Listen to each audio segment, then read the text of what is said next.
Hello there, you're watching and listening to another Scoutcast on www.fantasyfootballscout.co.uk, and my name is Mark. Good evening.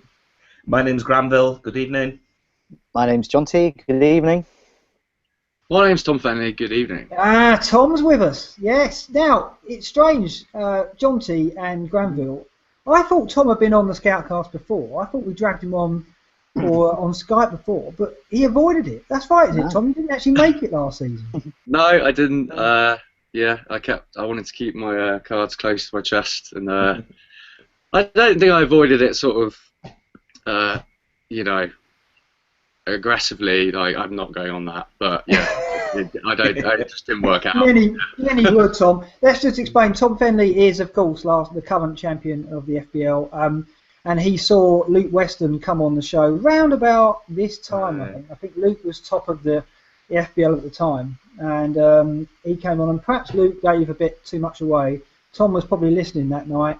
And then we invited Tom on about a few weeks later. He kind of just declined in a kind of polite way, and then went on to win the FBL. So hence the curse of the Scoutcast as a result of Luke Weston losing his lead to Tom. But I'm sure that isn't the case. Tom, you're very welcome tonight. We've got you on because you're an interesting fellow and you know lots about FBL, obviously. But B, we want to talk about some of March's situation and see if you can give us some insight on how he's feeling and what the situation is there. In the meantime, Granville, John T, we've got to talk about the game week that's just gone because Exciting game week. Wasn't exhilarating at all. It was pretty boring, wasn't it? What happened? Crazy. Wasn't this your prediction, Mark? Well, tell us about it. We were here last week, weren't we? And we were talking about the fact that I could spend 2 transfers and go with Benteke in for Aguero, and I got a bit of stick for that on the comments, saying, "Oh, that was silly advice to give." And we all did think this game week was going to be a non-event.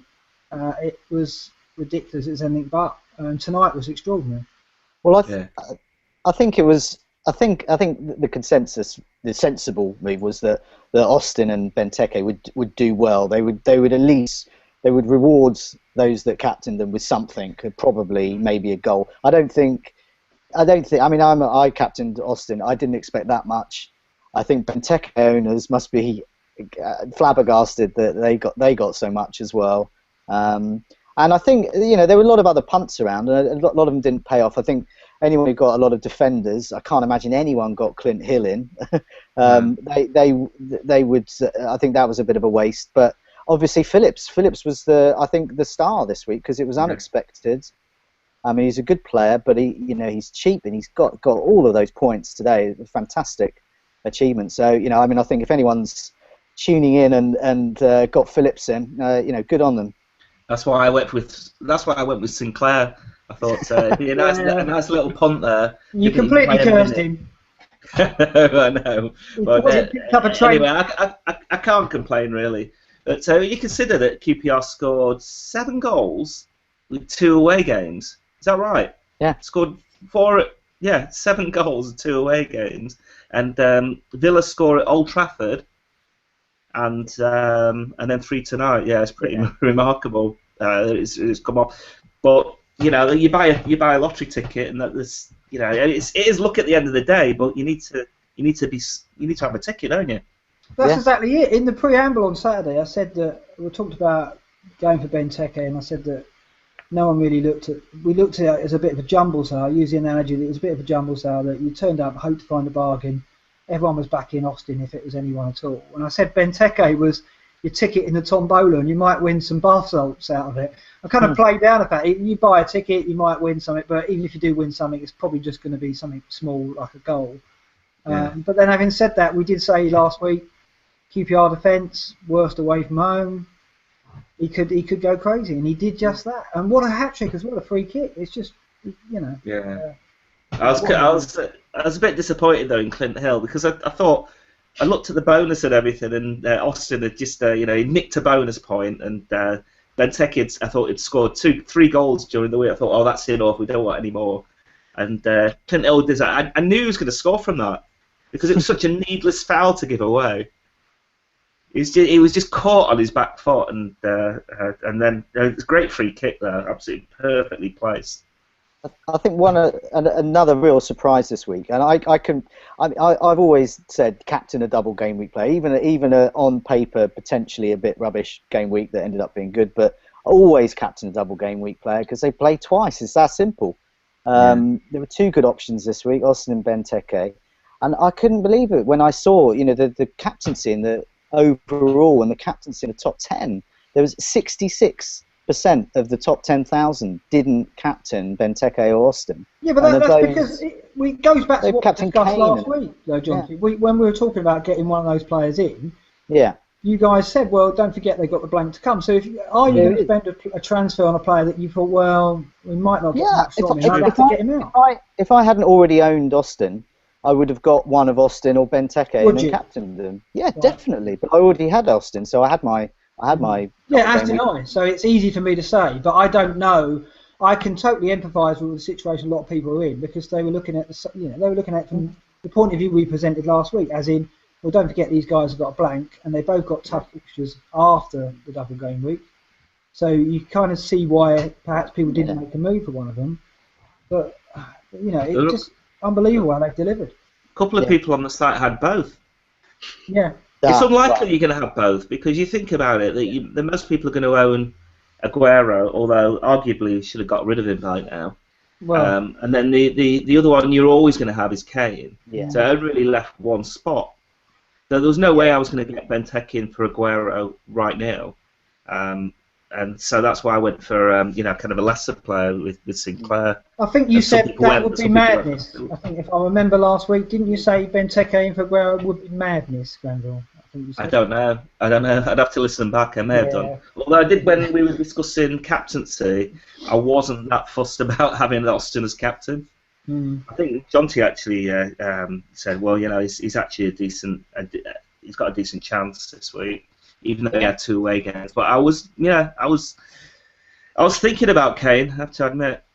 Anyway, so it's a big game week. I ended up with 88 points. You ended up with 86. Jonty, what did you come in with? 88. I think 88 we got because Austin has sneaked a bonus now. Oh, we did get bonus points, so I got 90. Okay, right. If Austin has sneaked a bonus, then I'm up to 80-something. 85. So that's not too bad. So pretty good. Mr. Fenley, how did you do? Not a great week. Phillips has saved it a little bit, but 61, I think, with Aguero captain. Yeah, captain confession time. Yeah. I that a few weeks ago. And then, but I think it's interesting what you say about, Austin Benteke being really obvious. I think if you were chasing in a mini league, then, you're going to, get one of them in. But, I had Giroud, Aguero, Kane. I wasn't going to take one of those guys out for a 1-week punt. And I had Phillips and Hutton as cover, but didn't work out. See, this is it, because you're right, you're not going to get rid of Kane.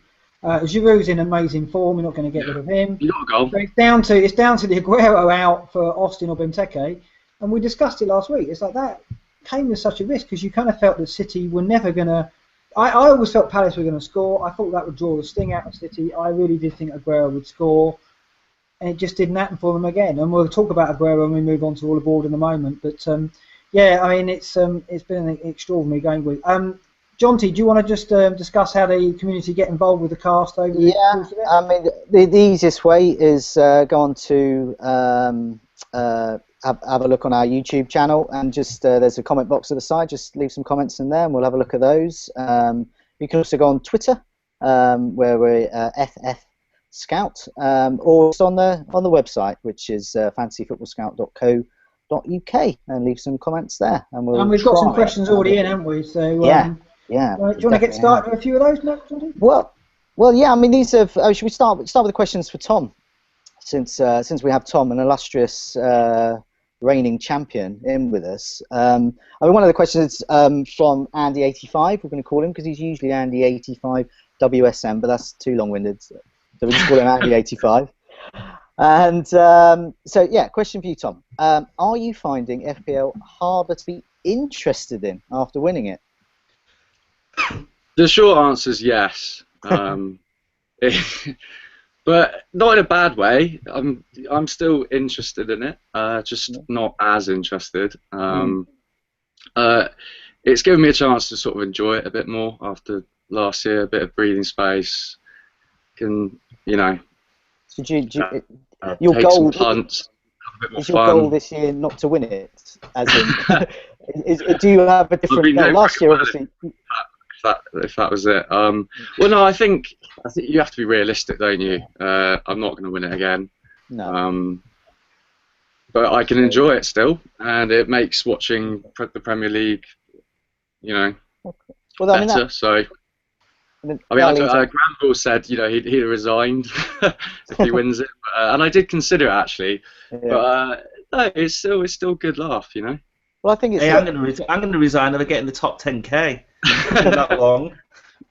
I suppose it's a tribute to the game that it's still fun. I know Spider Matt and who won it. Was it the season before you? He still loves it. He still carries on, still plays it. You know, like you, doesn't think he'll win. But I suppose you've got a kind of kudos in the game. People will probably listen to what you say. It's a question from Num. Where, I mean, he cheekily asks, "Where's it gone wrong this year?" As in, you're not number one. But he does say, "What are you doing differently?"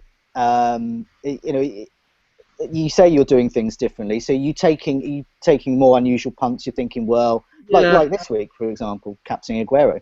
Yeah, just things like that. I would just never, you know, doing things I'd never have dreamt of last season. I've had a really topsy-turvy season. I was in the top 20,000 after like 8 game weeks, and then just it was a bit of a free fall, lots of injuries. So I just started taking punts, and I haven't been spending as much time on it either. You know, which has been nice, and you can dine out on your victory for last year. Yeah, exactly. Not, you know, last season, especially towards the end, it was quite time consuming. So have you watched less football this year, Tom? Because I know last year you said you watched a lot of games and that really helped you. Have you found you've just not been able to catch as many games? Well, it was one aspect I think that helped. I think it was like sort of part of the jigsaw puzzle. Like, I can't pick a specific thing, you know, that helped, but I was watching more football and spending more time on Fantasy Football Scout, spending more time looking at stats, looking at Rate My Team, things like that. And this season I just haven't been doing it. So are you enjoying watching football more as a result of not being in the top 10 around this time? Because this was the time last year when it really was crunch for you, wasn't it? It's very similar to Simon in that you were sitting with the wild card and you weren't. I don't think you were top, but you were second or third, I think. Is that right? Yeah, I think I was third at this point. I had a grey arrow, stayed third. But it's like you were saying last week when you go into a pub and you ask someone about who got the assist. You know, for me, I didn't have a smartphone, so I'd literally be sort of like, who got the assist? Like, I really do need to know this. I'm like, you know, number 3 in the world. So that's good that I'm not like, it's a good pressure. Everyone wants to be up there, you know. You're not going to say no to being third in the world. But this season, I can put Aguero captain and not worry too much if he gets 2 points. So have you had any conversations about Fantasy Premier League this year? I mean, do you like John T was in a pub last week and he asked who got the assist, and I mean I overhear conversations about fantasy football, and there's conversations that go on at work with people who know what I do and they play fantasy football. So have you ever been in a situation this year where that's come up and you wanted to say, well, actually, I won it last year, but you don't want to sound big-headed? Because that must be a weird thing. Having won it, to actually mention or try and get it into a conversation, or maybe just avoid doing it altogether? I try to avoid saying it. Sometimes people, if you start talking about football, it comes up. But I've got, you know, my friends will mention it to people as well. Yeah, it's on your CV. Admit it. You're not wearing the T-shirt tonight, Tom. Maybe if you stand up and say, I am the current champion. Yeah, no, it must be really difficult. I know a certain person who finished in the top 100 once, and whenever I meet him, he always mentions it because I've never done that. Yeah. And he mentions it, and when he doesn't mention it, people that he's with mention it in case, because they realise he hasn't mentioned it. It's just like he can't help himself. So it must be. He knows that you get annoyed by it, Mark. I know. So it does actually work. because you're mentioning it on the ScoutCast. Yeah. So it has worked. It's just a weird situation. So looking at Simon March's position right now, I know you've done a bit of analysis on where he's at. You've got a theory that he may have just peaked too soon. Is that right, Tom? Yeah, I really hope it's not the case.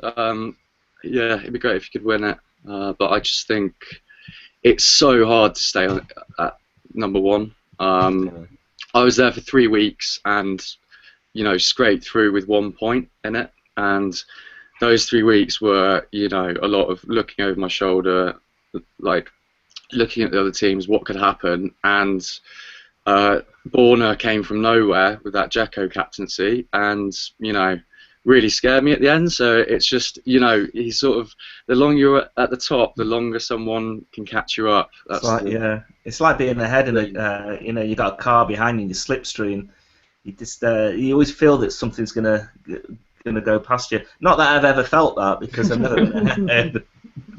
Well, but Mark keeps telling me he wants a grey arrow, and yeah. I think he's just got to be confident. He's done well so far. He's got to back himself, not listen to too much of other people's opinions. Just sort of focus on what he's been doing well and stick to it. Well, so at the moment, Simon is. I think we make it. He got the Austin bonus points there, so I think he's about 10 points ahead of basically another guy in the Scout League who's called him up tonight. Who had Benteke captain. It's just I'm just trying to see if the points have updated yet. So I think let's have a look. I think his lead was about 8 points before that Austin bonus dropped in. So I mean he was 20 odd points ahead with the wild card and looking comfortable. But the Benteke hat trick tonight means I think it's Jeff Ryan who's caught him right up. So I think what you're saying, what we've discussed previously, Tom, is that people can take risks behind him where he's going to always have that information to play safe. Yeah, you've got to hedge your bets and sort of cover as much as you can. Him doing that Benteke move, like we mentioned, would have been pretty crazy if you're number one. Yeah. It's difficult. I think it's harder to be at the top than be behind. But he's still got a good chance. He's got his wild card, which is massive. Yeah, so I wonder whether he's going to play that in 34, or now that Costa's out, it changes, and he's going to wait to see what Liverpool do, and it's game week 37. You're nodding, John. Did you think it's game week 37? I think it has to be. I mean, I'm looking at game week with Costa out. It's looking like he's not even going to be ready for either of those games. It's easy peasy to get a good team for game week 34. I'm going to do it without a hit. I usually take a hit to get a good team, but I've already got Ivanovic. I'm just Joe Public somewhere. I'm not even in the top 10, and I can do that easily. All his rivals will. He can.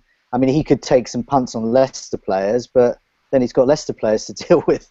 I think it's just game week 37. It just depends on when because Hull are playing, Blackburn are playing Liverpool. Is it tomorrow? Yeah. No, it's tomorrow. So we'll know. It hinges on hopefully they'll announce it immediately where the game moves to. Yeah. If Liverpool game week 34, you are then yeah, definitely go for that wild card. But if not, I mean, game week 37, you got Liverpool, Arsenal, you got a few others, and you got Sunderland as well. And Sunderland, I spoke yesterday, the last Scoutcast, about Sunderland's defensive resolve, and I know they're playing Newcastle, but I can see that now they're going to be picking up some points there. So they're cheap defenders. Pantilimon, they're going to be handy little players for a Sunderland double game week. Yeah, I think that's what he's going to do now. I think it's all changed with the Costa injury because, it is a doubt whether he's going to make it. So Simon's probably looking at it and going, well, it's for the 37 because he'll have Arsenal and Liverpool in there. And that's obviously that's a big deal. Tom, you've made some other comparisons. You've looked at transfer activity between yourself and Simon at this point, and also average score, which is spookily similar, isn't it?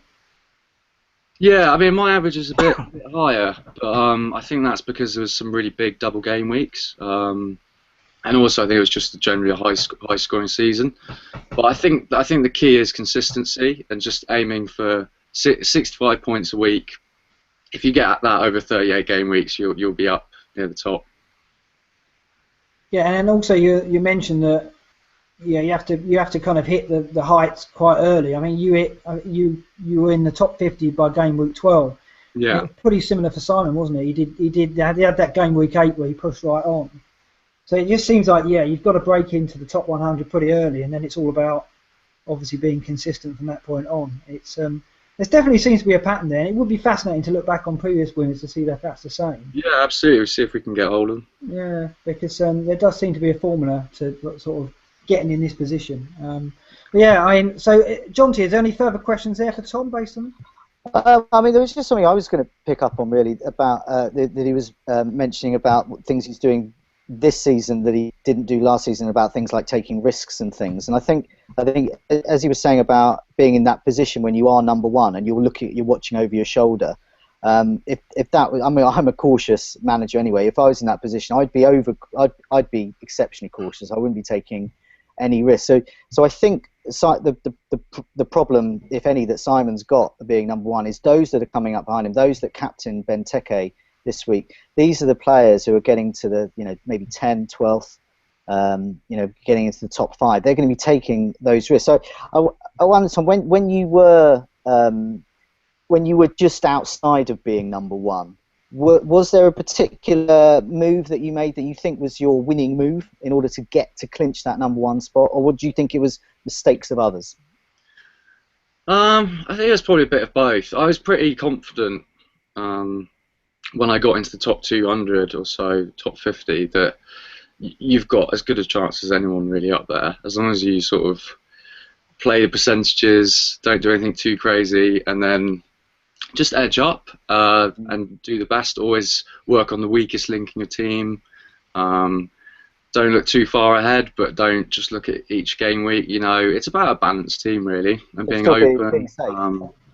So were there any risks? Just looking back at that final 5-6 weeks, were there any risks you took? Bringing Koscielny in was a bit of a risk, and he scored.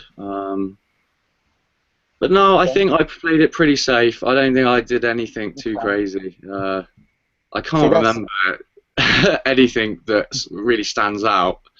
I mean, even in the last week, I bought in Dzeko because the guy number 2 had Dzeko, and then I was thinking about getting Baines in, and if I had, I'd have lost. But so sometimes it's about not making moves as much as making the move. So that's I mean, for a manager like myself and many others who are quite boring, that's music to my ears, because I always think, because I always do okay, like always the bridesmaid, never the bride. I never really get into the top 100 or number one. And I always think it's because I don't take risks, but it's quite nice to hear it's. Well, I think you can take risks. Boring can see me there. I think you can take risks on the fringes of your squad, and it's that sort of consistency with those smaller risks that really sort of gets you high up there. Like last season for me, having Suarez and Ramsey and Toure doing well was great, because it meant that there was less players that I had to think about. And if I was getting those guys right every week, then I kept on moving up, and that's why I didn't take risks. I just thought, who's the best person for my squad at this point? I don't want a big jump in rankings. If anything, you just want to stay where you are. So, I mean that. Who do you think this season? I mean, looking on, you can look on it from a position of not worrying about losing number one or being number one. Who are the kinds of? I mean, this is a question for I've kind of pulled forward a bit just to ask you, because it blends in well for Val Argentina from that site. Who are the options from the less fancied side? So, I mean, who would you recommend people get in? For the kind of. The what? Well, you're looking for value, really. Yeah. This season's very different to last season. There's so many different options. There's hardly any players being consistent, which, as we were discussing, is so important. Only really Hazard has been good throughout the season. Yeah. You've had Costa for a bit, has done well. Aguero's done well for a bit, but it's much more of a lottery. There's lots more options that are sort of popping up with a few goals here and there. Sanchez was doing well, but it's much harder to really. I think. you missed someone out. Who's that? The best Harry Kane player ever in FPL, I think. But Harry Kane, Harry Kane, you know, he's been getting his amazing scores, but then he'll blank the next week, and it's those players who really do get an assist and a goal. Like Hazard really is the kind of player that is ideal. Obviously, you're not going to be able to fit 11 of those guys in your team, but Harry Kane's been great. But again, his low price and excellent value really skews it and opens the game up a lot, because it means pretty much everyone can have Hazard and Sanchez and Silva and Eriksen. It's been an interesting season. But I think also with Harry Kane, his positives as well, where he unexpectedly gets high points, high scores, like against Chelsea. Yeah, absolutely. He's that double frustration for managers. We try not to mention that game week, John. Yeah, but it's that double frustration. Johnsy loves that game week. Yeah, he brings it up every time, doesn't he? I put Ziggy on the bench, right? I had the Kane of the midfield, Jason Punchin, that week on my bench, so I still cost me. But no, I mean, one of our regular posters, Ruth NZ has posted something up very controversial earlier. Is it time to ditch Harry Kane? I almost spat my tea out when I read that. But his argument is that the game's just gone a bit boring with Kane, and yes, he's getting these good scores, yes, he's blanking. But I mean, what do you think about that, Tom? Is Kane ditchable in any way? I don't think so. Not at his price. I think if you're chasing mini league, then maybe. But who else are you going to get? And can I just say, it's a waste of a transfer. You can focus on other. You're going to have someone else in your team who's not going to get as many points as Harry Kane between now and the end of the season. Yeah. Can I just say, you're saying that he's blanking. Okay, he blanked against Burnley, but he scored a hat trick against Leicester the week before. Yeah, true. But and then a couple of weeks before that, but it's about trusting him with the armband, isn't it? Yeah. He plays for Tottenham, right? And since whenever we've been able to rely on Tottenham, they turned up at Burnley and didn't really turn up, because the motivation of that side at the moment is maybe questionable. I don't know. You'd have thought they'd have been going for a top four, but it didn't look like they're going for top four on Sunday. It was dreadful. So anyone who plays for Tottenham, we know what Tottenham can give us. They can let us down, even Kane. So I think. I'm just looking now. His last 14 games. Scored in 3 of the last 5 game weeks. Oh, come on. But he scored 5 goals in the last 4 games. 5 game weeks. So maybe it is time to get rid of him. No, I mean, the thing is, right, let's go back to, I mean, we can look at all the board at this point, because obviously the big thing that Simon March has got to worry about, I think, in the situation he's in, or anyone who's winning their mini league, is Aguero. What to do with Aguero? I know this is going to be painful for you, Tom, because you captained him this week. Yeah. Because that's the thing. If you're chasing a mini league, or if you're chasing Simon March, it's about who blinks first on Aguero now, because most people have got him even at the top there still, right? But he's letting us down for some reason. And I know, Granville, you raised this on the boards the other night. What's going on? He's lost his clinical edge. Aguero, if you look at all the board, his transfers out this week. It's Costa, it's Forster, both injured, no surprise there. Aguero is next. People are getting rid of him. And Simon March has got to be looking at exactly that. He's going to be looking, going, okay, the way people could catch me if I keep Aguero and they don't, and they might make a move, to someone like Remy, perhaps, someone like Gomez. There's options, not particularly attractive ones, perhaps, but that's what people are going to be looking at now. I mean, where do we stand on Aguero? We talked about him last week and the week before. Sanchez has shown that if you do get rid of someone of that quality, he can punish you. Is there still that risk of Aguero? How do we feel? Can I just say that he hasn't scored in his last 5, and he scored 3 goals 2 games before, and then he hadn't scored since 3rd of December. So since the 3rd of December, he scored 3 goals in that's 14 in 18 weeks. That's pretty bad. I mean, for his price. I mean, if he was a budget player, we'd be getting rid of him. Yeah, okay, but I think it's a fear, isn't it? Because that he's got what he's got in him. He's got plenty of goals in him. He's just at the minute City aren't playing well enough. He's not, even when he's getting chances. he's just not putting them away. Okay, here's some stats for you. I've looked at the team stats. Last 6 game weeks, right? Top of the goal attempts in the last 6 game weeks, Man City 133. Next, it's Man United, surprisingly 96.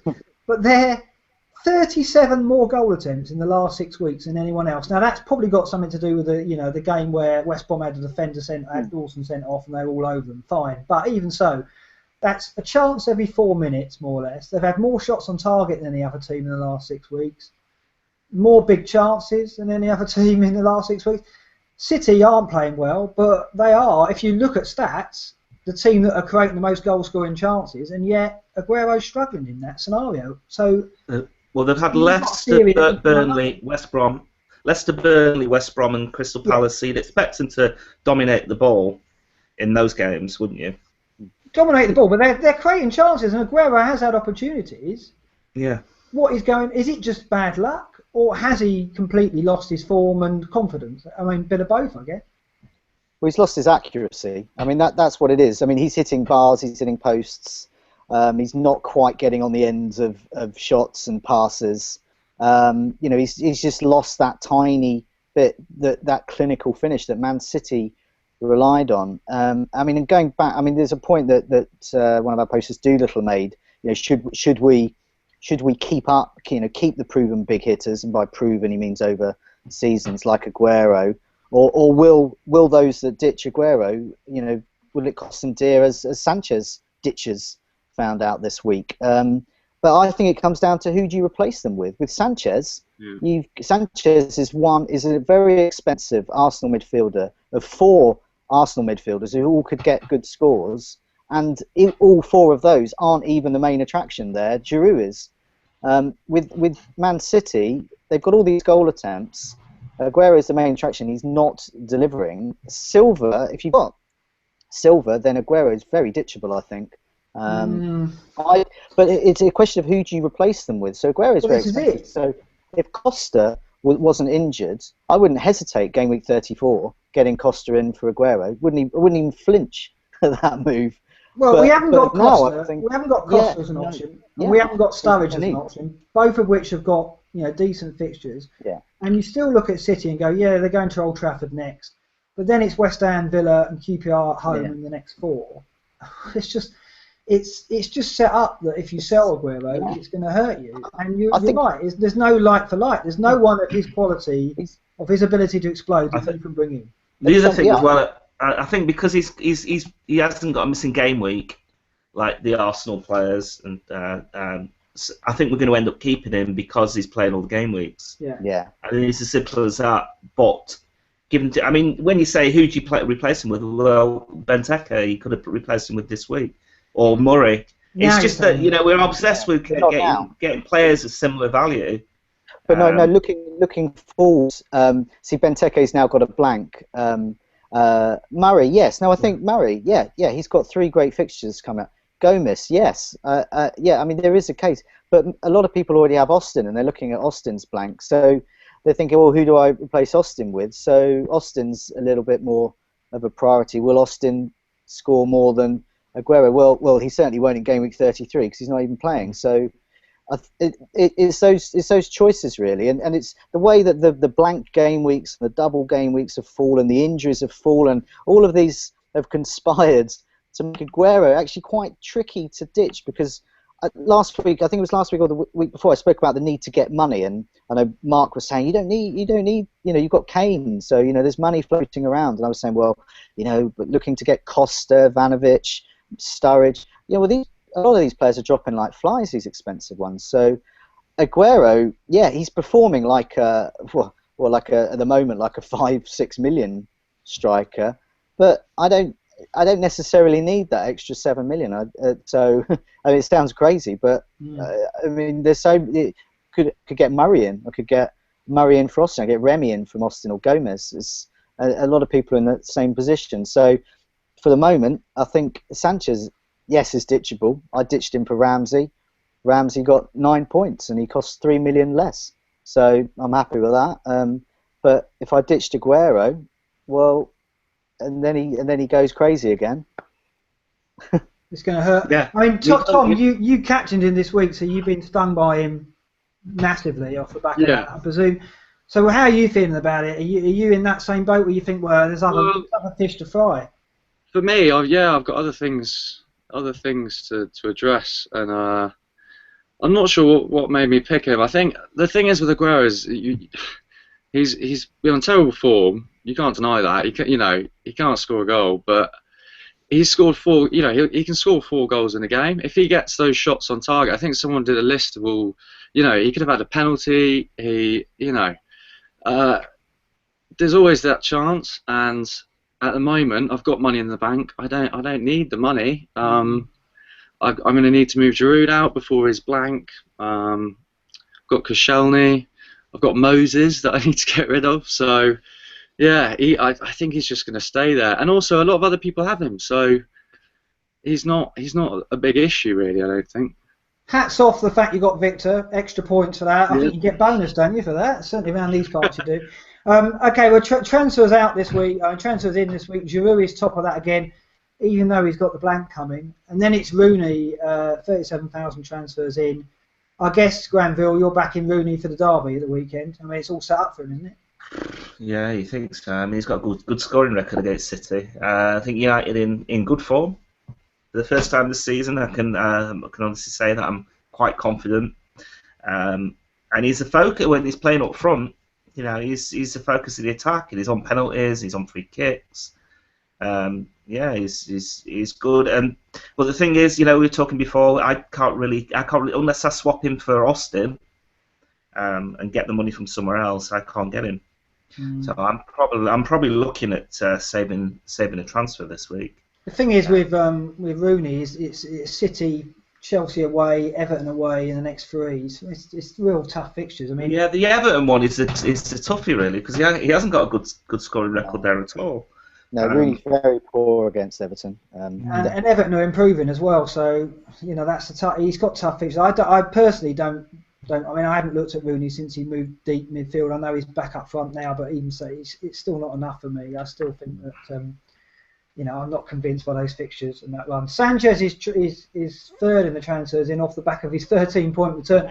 Presumably, this is people who transferred him out for Silva and now going, I fancy him back again ahead of the Burnley game. I mean, I think he is. I mean, you haven't got him now, John T. But like you say, you've got Ramsey, who you should play against Burnley. I mean, do you think that Ramsey is suitable cover? I mean, are you not worried about Sanchez? At the moment, I think he is because they're playing Burnley, and then there's a blank, and then the main attraction is in game week 34. Everyone is going to be captaining a Chelsea player, so I'm safe in the knowledge that there's going to be no Sanchez owners actually captaining him. So another threat gone. And then after that, you're looking at game week 37 when Arsenal have a double. Will I get Sanchez back in? Well, yeah, maybe. I've got rid of Koscielny now for Ivanovic, and a lot of people are thinking about 3. Rather than having an Arsenal defender, having something like Ramsey, Giroud and Sanchez, and I'm looking at potentially that for game week 37, getting Sanchez back in for that. Maybe Özil if money's tight for some reason then, but yeah, at the moment I don't have. As I said, Ramsey got 9 points. He's 3 million cheaper, and he got injured. So I mean, Ramsey's more than keeping up with him at the moment for that per million and points. Yeah.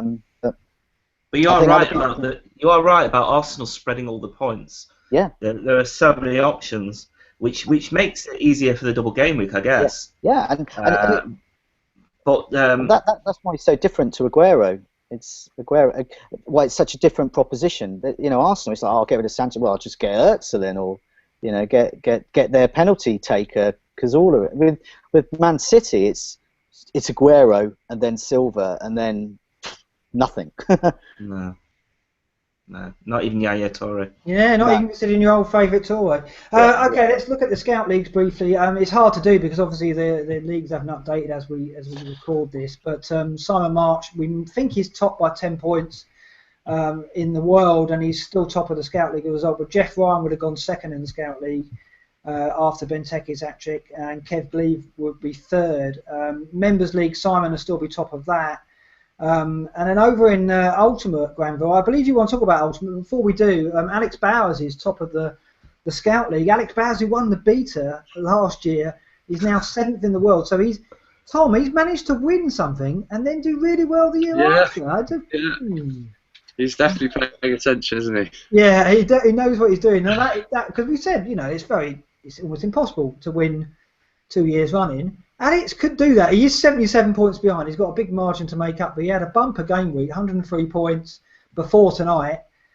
He's top of the Scout League, and as I say, he's closing in on the leader overall as well. So it'd be incredible if Alex can do that. You hear this week? I was just going to say somebody won the lottery for a second time.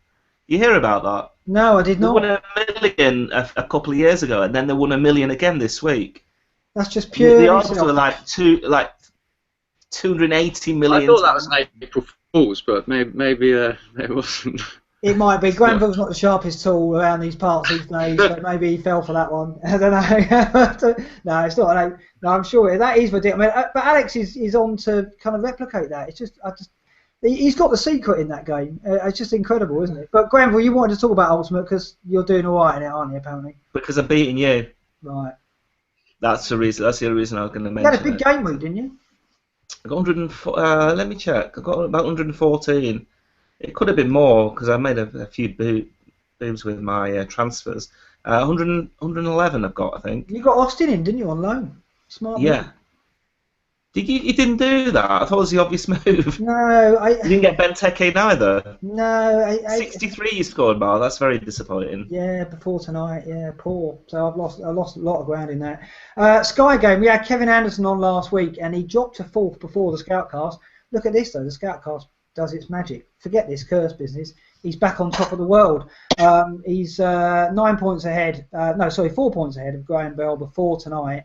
With no idea whether Kevin had Benteke or Austin tonight. We presume he had Austin because he did very well at the weekend. So Kevin back on top of the Sky game and on target for the 30 grand, which would be great. We'll keep in touch with that. Over in Mondigal, Mr. S. Reeves won the Doosra League. We had a special league which was donating to Doosra and his family after his illness. There's news on that, isn't there, John T? He's on the road to recovery. Yeah, Beric, his friend, has been on the site. I think he was saying that he's moved hospital to a kind of a less kind of a ward where the treatment's kind of less intense. So I think that's a good sign. So it's looking like the road to recovery continues, which is great news. So we obviously wish him all the best there. Yeah, so the Mondigal Charity League raised 180 quid. We're going to double that at FFS to make that 360 quid. So that'll be going to Doosra and his family to help him through his recovery. And I think there's hopefully Mr. Reeves will donate his prize as well. No pressure, Mr. Reeves, if you are listening. But he won a West Ham signed shirt and some tickets to the Everton game, and it's all very good. Very, very kind of Mondigal for doing that. So that was great.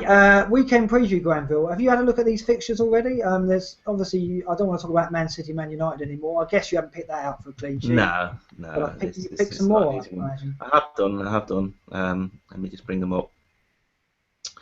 Southampton playing spineless Hull. Yeah, I mean, it's kind of a given. I mean, doubling up on the Southampton defence, maybe. I mean, people will be. It's a good idea. I think Hull look doomed. They really do. They've scored 2 goals, 6 away matches. They have been scoring goals. That is true. But the thing is, I said they've scored twice in 6 away matches. So, but clean sheet. It's just they scored those 2 goals against Chelsea, and everyone thought they got some fight in them. But it's Southampton away, then Liverpool at home, Palace away, which is a hard game these days. I mean, that's not they're not going to get much out of that. I don't think. Arsenal and Tottenham to play. They've only really got the Burnley game at home in game week 36 that looks winnable. They've got Man United on the final day at home. It's just struggling. Yeah, they're struggling. Those fixtures are awful. Yeah. I've gone for West Brom to redeem themselves. A pool is still sorted out. He'd be absolutely gutted to concede 4 at the weekend. They're playing Leicester at home. I think they're going to get a clean sheet. Well, he'll play 10 at the back just to keep a clean sheet, won't he, Police? He'll be personally insulted by that 4-goal conceding against QPR. I can just see him doing one of those, those jumps and fists in the air as they get their clean sheet. as he gets a 0-0. Yeah, he gets a 0-0 game. The thing is, though, Leicester have got to go for goals. I mean, I don't know. I think the trouble is at the moment, and this is what kicks in at the end of the season, and this is what Tom had to deal with last year, and Simon has this year, is the unpredictability of these teams fighting for survival. Because look at tonight. I mean, QPR scoring 3 goals away from home again. They scored 4 at West Brom. Benteke hat-trick. I mean, their motivation is so at its peak at this point because they're fighting for their lives. Leicester could go and get a couple of goals at West Brom. Could do. Yeah, whereas West Brom, I suppose West Brom aren't safe yet, so maybe they, you know. I think Pulis will definitely try and keep it tight. I think the other one I've gone for is actually is a game with nothing in it. I mean, like Liverpool playing. They're playing Newcastle. Playing Newcastle. I mean, Newcastle, they haven't got much to play for. They looked terrible against. They didn't have much against Sunderland. I think Sunderland found it quite easy to defend against them. I can't see Newcastle scoring. I know Liverpool are without Skirtle, but still, I fancy him to keep a clean sheet. Yeah, I mean, the only other ones in there I see, I mean, West Ham, Stoke, West Ham. I mean, Big Sam's come out again at the weekend and said, oh, well, you know, I'm not going to tighten it up because he almost indicated that I was told I've got to play attacking football. So I don't know what's going on. He does, though. I mean, his fullbacks push on, both of them. It's playing a different brand of football this season. I don't fancy him for clean sheets. Well, I don't fancy him for goals either at the moment. They just seem to be drifting to they're on the golf course already. Yeah, it's another team with nothing to play for. I suppose Arsenal at Burnley is an option, I think, because Arsenal's defence is much improved, so I guess there could be one in there. But yeah, it's just so unpredictable at this stage in the season. Anything can happen. It's tough to predict clean sheets. So yeah. Well, how many clean sheets were there this weekend? There was Sunderland. One, was it? 2? Burnley Spurs was a 0-0, and Everton. Yeah. So not many at all. So I think you're right. I think the clean sheets are going to be harder and harder to pick out. So it's very, very difficult, and that's the kind of scenarios that Simon's got to deal with. He's got to try and play safe at a time when results are just hard to call. So yeah, I don't envy his position. So don't you think at this point everyone's going to have a Chelsea defender, a Southampton defender, an Arsenal defender? Yeah, I think you're right. People are going to have to take risks to try and overhaul them. That's the way it's going to be, and I think you probably end up winning it that way. I think you alluded to it before, Gramble, about double Southampton defence, and this is, I remember, was it last season? You had quite success. Was it double Arsenal, double Southampton? You had. Pretty last year. But it essentially meant for a team that gets clean sheets, everyone's got that one defender, and if you've got 2, and then they keep getting those clean sheets, then pretty much every week you're getting 6 to 7 points up on a rival. And if your mini league difference is 20 or 30, then you're kind of doing your stealth winning. Yeah, I was doing it. Notice that. You're right, actually. It was Arsenal. It was Mertesacker and Koscielny. Yeah, that's a great. Both have a goal in. One of them is going to score a goal every 5 games. So you've got that in your. I mean, that's a really potent. I think someone who's got Bertrand and Klein. There's a few with that. I think that's a great option, and that's a great way of getting up the mini leagues. I think, especially the way Southampton's clean sheet record's superb this season. Yeah. 15. Yeah. 15, well, in terms of we were talking earlier about now Costa's probably out of the equation for the 3 Chelsea players. And you're looking at, everyone's got Hazard. Probably most people are going to be looking at Ivanovic or Terry. Yeah. Where do you go for your 3rd Chelsea player? Now, there's a couple of choices. There's 3 choices. There's either another defender, which I think a lot of people do. I've got Zuma at the minute, but I don't think it's an option because I don't think he's going to play twice in the week. There's a Fabregas one, and then there's a Remy one, which is a little bit of a risk. How do you see that? Well, I think with it's a question actually that Mike Harborough, another member of the community, has asked: is which are the best 2 Chelsea players for the double to slot in alongside Hazard? So it's the same question really. Do you get Terry Ivanovic alongside Hazard? Yeah, I think that's an option. for me personally, I think Remy is probably the best option. I think he's a fantastic option. I think he's great for the next two. I think he's shown, like Cisse has, that all he needs is 20 minutes. I prefer Remy 20 minutes against a tired team than 90 minutes to someone else. Right, so you're looking at him as a sub. I mean, do you think he's going to be starting both of those double game week? Yeah, games? I think if it's down to if Costa's still injured and it's Drogba starts, then I'd be very happy as a Remy owner, because I know that Remy's going to be coming on at about 60 minutes. So I've got 30 minutes against a tired team of Remy. And also, if you've got Hazard, you're not really going to captain Remy. So it's not really a question of is he captainable. But Remy's shown that that he can get 6-7 points in 20 minutes. But I think Costa's out. I mean, there's a lot of talk is that he's not going to come back for about another month. So you're looking at Remy as being the main striker. Mourinho has already said, he hasn't been fair to Remy in that, of course he's been playing Costa, but there's a reason. But he's saying, he hasn't been fair to him in game time, and now's the time. And Remy's a quality striker. These top teams, they've got these quality strikers sitting there on the bench. For me, that would be the best option. But I think the second best would be. You don't see Drogba starting either of those two games. You think Remy he could do? Yeah, he could do. As I said, Remy for his price and his ability, it doesn't worry me. And also, it doesn't. The fact is, having him is a good differential at the moment. I think his ownership's going to go up if we get a bit more Costa news. And I'm sure we'll come to it later with our plans, but I'd be looking to get him in sooner rather than later. Yeah, I think that even if Remy doesn't play both the double game week games, he's gonna see action in both games. I think he'll start one and come off the bench another. Drogba's only going to get an hour when he starts, and Remy can score goals in 15 minutes off the bench. He's done it. Well, he scored 5 goals this season, 3 of them from the bench. So more from the bench than starting. Well, I can't remember him hardly starting games. No, exactly. He has started 6 matches for this year, but 2 of those for QPR. But I mean, the thing is, Chelsea have only kept 1 clean sheet in 5, so the defence isn't that trustworthy at the moment.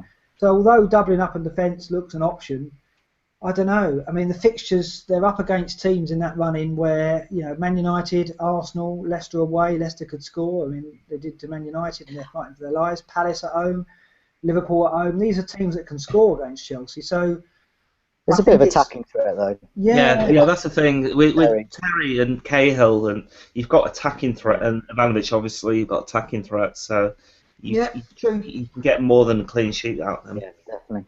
Yeah, it's definitely out of Terry or Remy for me. I think Fabregas has faded as an option. I mean, someone raised it on the boards at the weekend. It's amazing to think that at Christmas we were talking about, is it Fabregas or Hazard? Look at it now. It's like there's a massive gulf between them. I mean, the way Fabregas. I think in general, Chelsea have gone into their shell a little bit, and I think they've just got a bit of nervy. They got tired because their players haven't been rotated as much. Got a bit nervy. They weren't convincing at the weekend at all, but they're managing to grind out results. Yeah, and when you grind out results, you're not going to score that many goals. John T, any further questions on the community? Yeah, I'm going to try and rattle through as many as we can before it's bedtime. So yes, question from Inzi: what are we all doing with Austin? Are we keeping, replacing, and if we're replacing, who are we replacing with? So I'll ask you, Tom, first. What do you think? Oh, I don't have him. Oh, you don't have him? Oh, that's right. No. So that's an easy one. Nothing. Easy choice. If you did, who would you recommend for that kind of price range? Oh, yeah, that's a good question. Well, people are looking at Gomez and Murray, aren't they? I like Remy. I think he's going to be perhaps a good option. But one of those 3, I guess it depends who you got in midfield. Yeah, that's a good point. What about you, Mark? Well, I mean, Austin's got Chelsea at home, and there's nothing to say he won't score in that one. But I think that I've got Ivanovic, so I'm going to back a Chelsea clean sheet there. I don't like going into games with a striker and a defender. That's one of my defenders.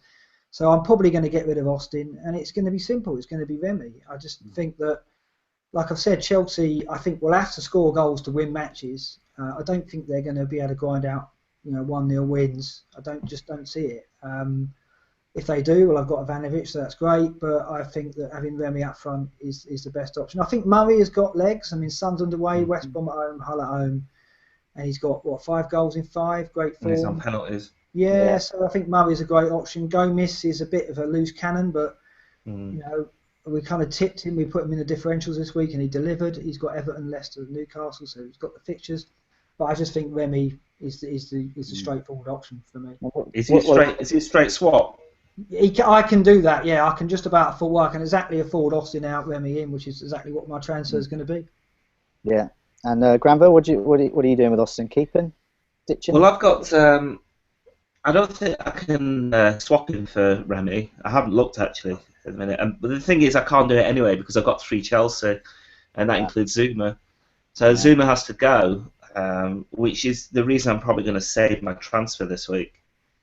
Just ride it out and then just see. I mean, I'm in the good position where I've got my wild card still to play, but I'm already maxed out on Chelsea players, or I will be. So I probably don't really want this Liverpool Hull game to slot into game week 34. If it does, I'll play my wild card, but I'm quite content not to play it at the minute. So you're going to hold Austin for the Chelsea game, then, are you? I don't think I have a choice unless I spend points. And John T, what I about you? haven't checked to see how much you got. Yeah, I'm the same as you, Mark. I'm getting Remy in. I've got 0.1 in the bank. 0.1 of getting that. So if there's a couple of if there's a price drop and a price rise, I might not better do that move. But I don't think that's going to happen. So I think I should better make that move. If I can't, so I'm going to hold off for a couple of days. If I can't, then I might get Murray in. But no, Remy's the one I want. I just think it's getting the main striker, which he is for the next 2 to 3 game weeks at least, of the champions in waiting for 7 point whatever he is that's a no-brainer for me. Yeah. But yeah, some other questions. A question specifically for Mark or anyone else who has Mane in their side. Now, what are you going to do with him? Yeah, he's been very, very frustrating because he's clearly Southampton's main goal threat. I think they've got 5 goals in 9, so it's been a miserable run for them in terms of scoring goals. And I think he's got 2 of them, or if not 3 of them. So I just think I'm so surprised he didn't play at the weekend. I guess it was something to do. He was on international duty, maybe. I don't know. Felt he had to rotate. But Mane came on and did more than Elliot did in an hour anyway. Mane's going to start at home to Hull, so I'd definitely keep him for this game week, no doubt about it. And then after that, they've got good fixtures. So he's going to be that player that taunts me, as in, like, I look at the fixture list and I go, well, I can't possibly get rid of him. There's other problems I've got to solve. So I think I'm going to end up holding to the end of the season. I think the player that I'm most likely to get rid of in that area is going to be Eriksen, because he's even more frustrating, and I've got Harry Kane, so Eriksen's probably going to go. 2 assists in 8, I think it is. It's just we all got him, didn't we? We both got him just as his good form disappeared. He's done absolutely nothing. The question from Moyne in that from the community question is exactly this: what to do with Eriksen? But I mean, adding on who to replace him with, so it's a given you're going to get rid of him, because at 8.4, that's too much for those returns. Yeah, but he's playing Villa next game, so we're keeping him, aren't we? Keep him for Villa, and then I'd be looking at game week 34. Yeah, I'm tempted by a Leicester midfielder, even though I don't fancy their chances at all. It's just after this double game week, I think someone like Cambiasso, he's really cheap.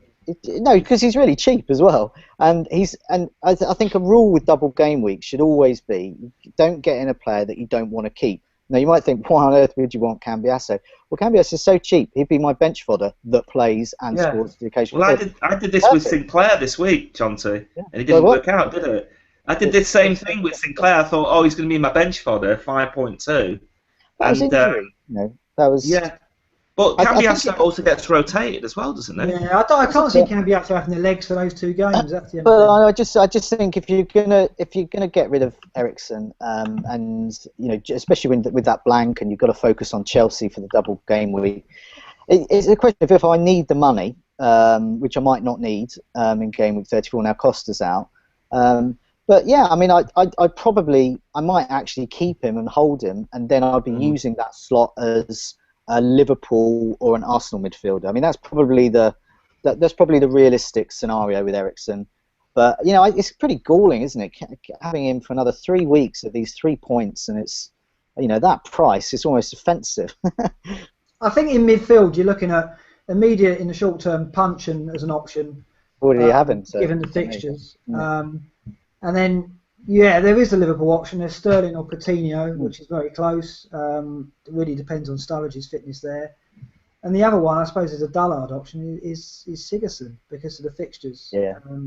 So there's plenty there, really, for to get rid of Eriksen. There's plenty of options there at varying levels of security. But I think for me, I'm going to keep Mane because of the price, but Eriksen's just not punching his weight and probably will be the next to go, and I'm going to look at one of those options. So speaking of money, Everton defenders pretty pricey, but are they now worth it? This is something that Ryan has asked. The resurgence of Everton, are the defenders back on? Are we thinking? I mean, they're looking good. They can score goals, assists, lots of clean sheets. Who fancies a bit of Everton defence? Well, but the thing is, you're not going to go Stones or Jagielka, are you? So you're looking at big money with Coleman or Baines. And much as I love Mr. Leighton Baines, I don't think he's going to make his way into my team. Maybe right at the end of the season. They got Burnley at home, they got United at home, they got Sunderland at home. And they're tight. They're as tight as anybody at the moment. At the moment, clean sheets are hard to come by, and Everton are one team that are.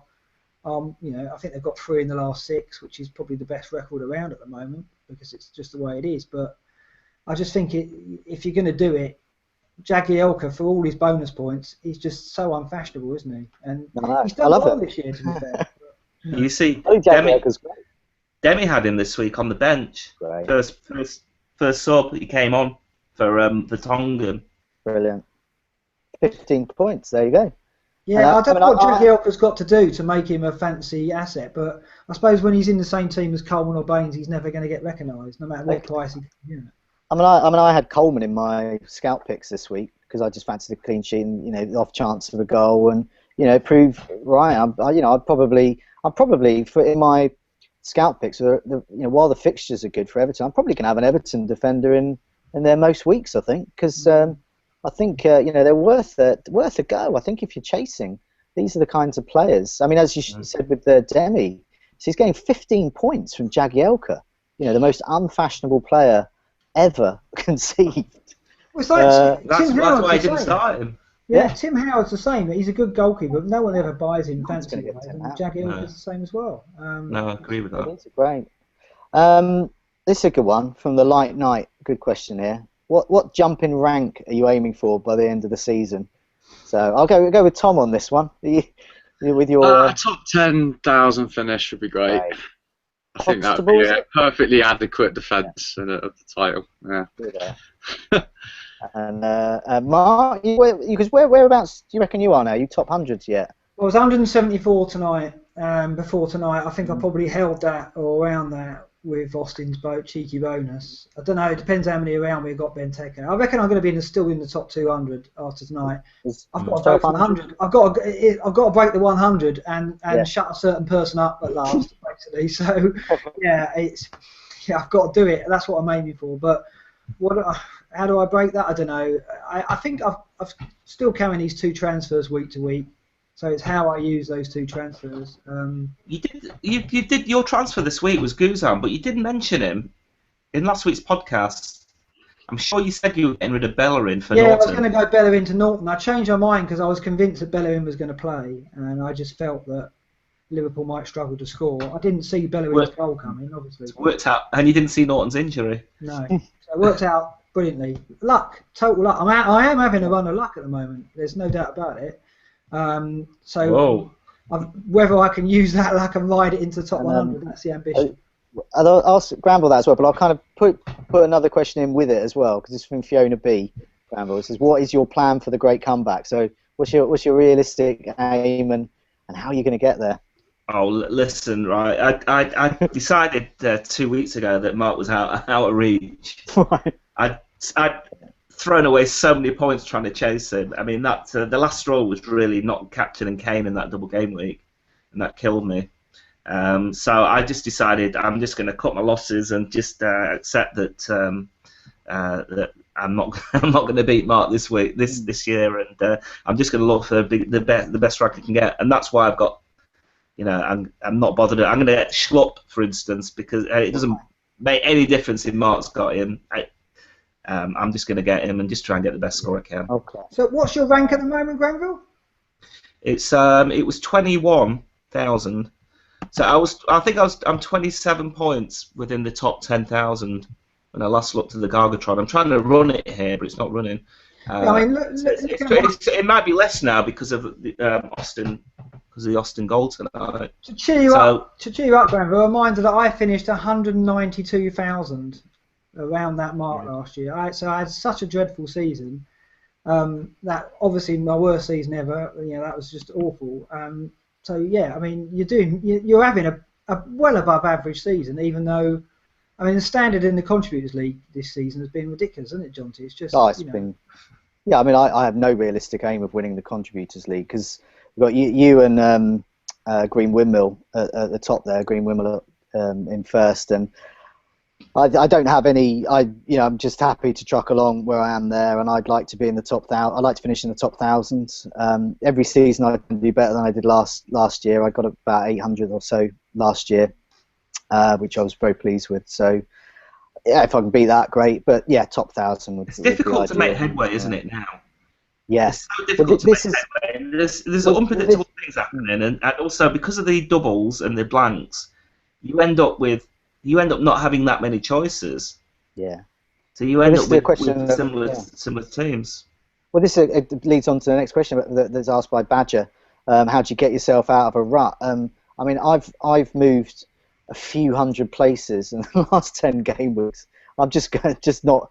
I'm in a classic rut. It's a nice rut because I'm quite good rank, but it's nevertheless a rut. So I mean, how do you shake things up? I mean, I just say for example with Mark, how do you get into the top 100 knowing that all the players around you are going to be thinking exactly the same thing?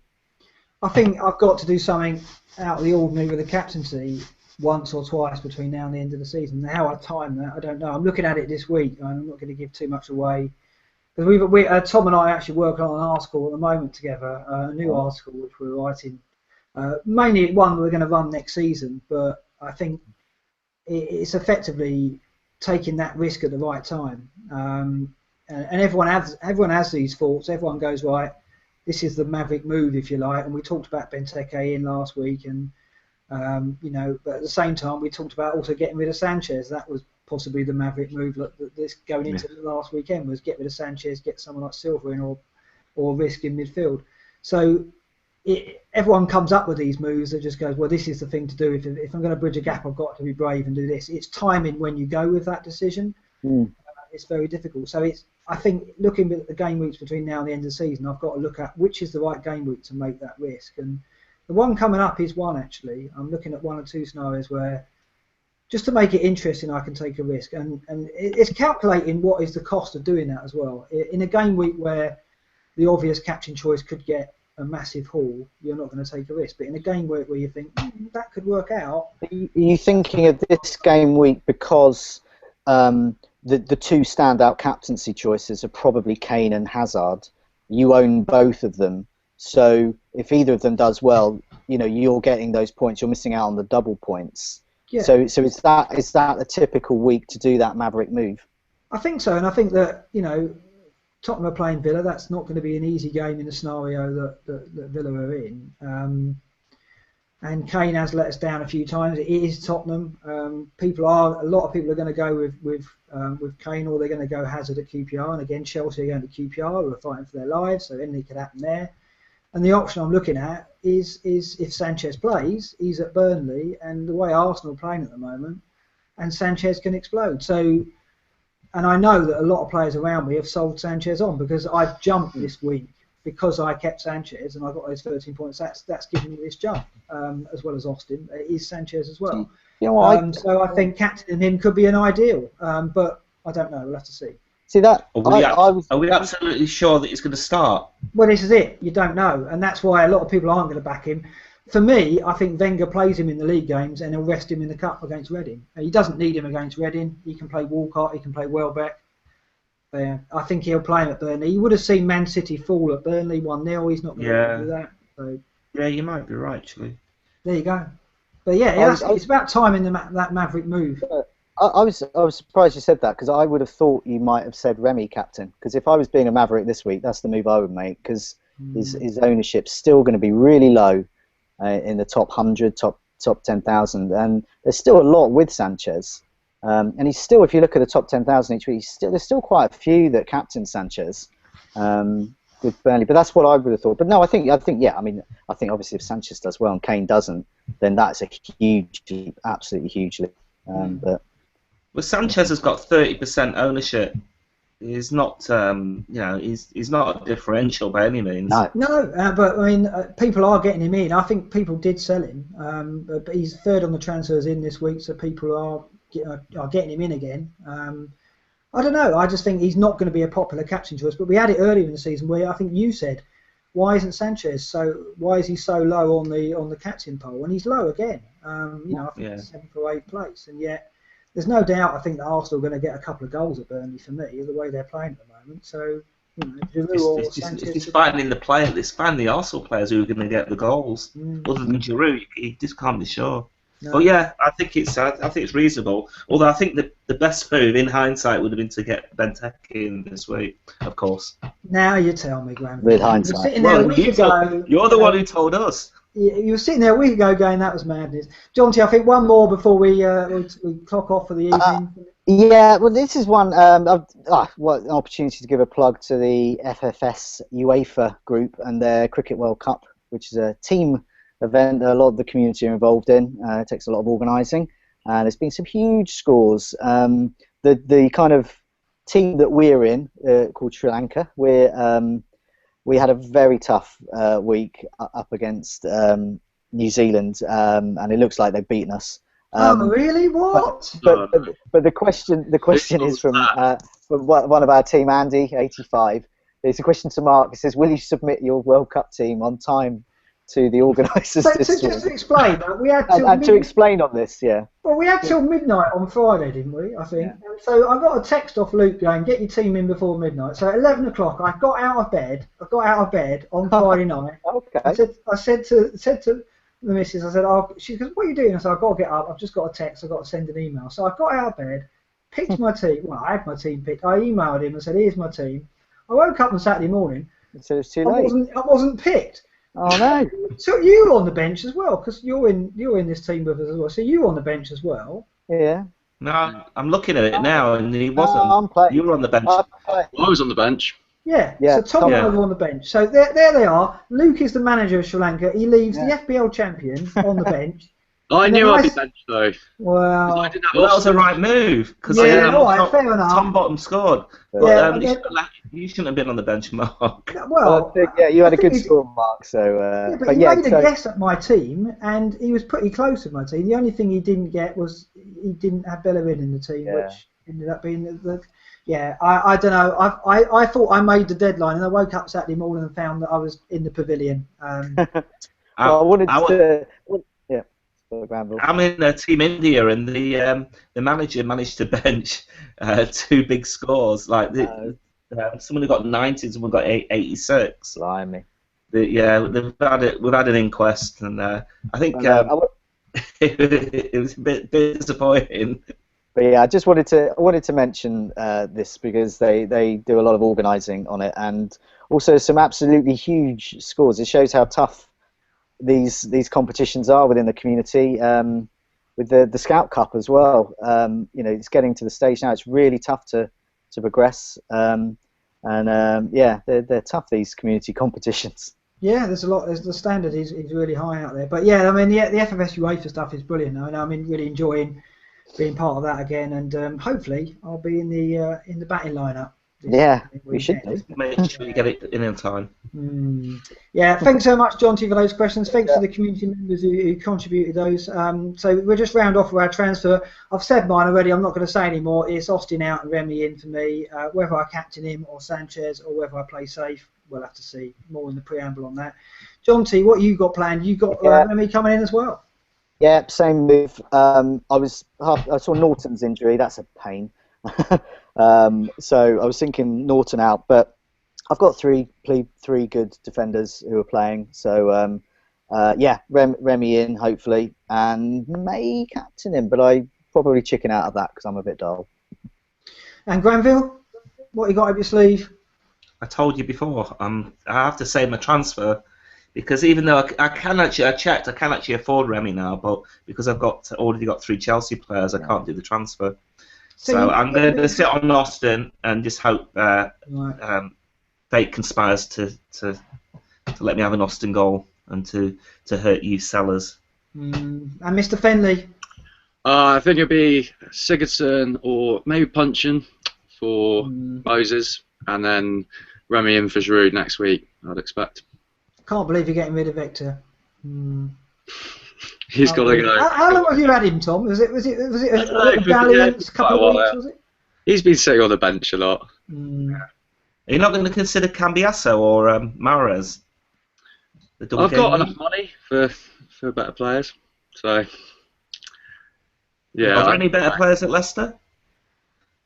Who else? Better players outside of Leicester, I'm pretty sure of that. Yeah. Yeah, that's sort of what I meant. Because they're double game weeks, Burnley away and Chelsea away. I'm not convinced. Yeah, well, QPR had a couple of away games. Yes. Here we were a week ago saying that there was nothing in that double game week, and a week later, an avalanche of points. Yeah, incredible. That's Fantasy Premier League for you. It was a great game week, and yeah, hopefully more of the same to come. Tom, thanks for joining us tonight, and yeah. Thanks for having me. And we'll my debut now. Yeah, I know you've. Yeah, it's.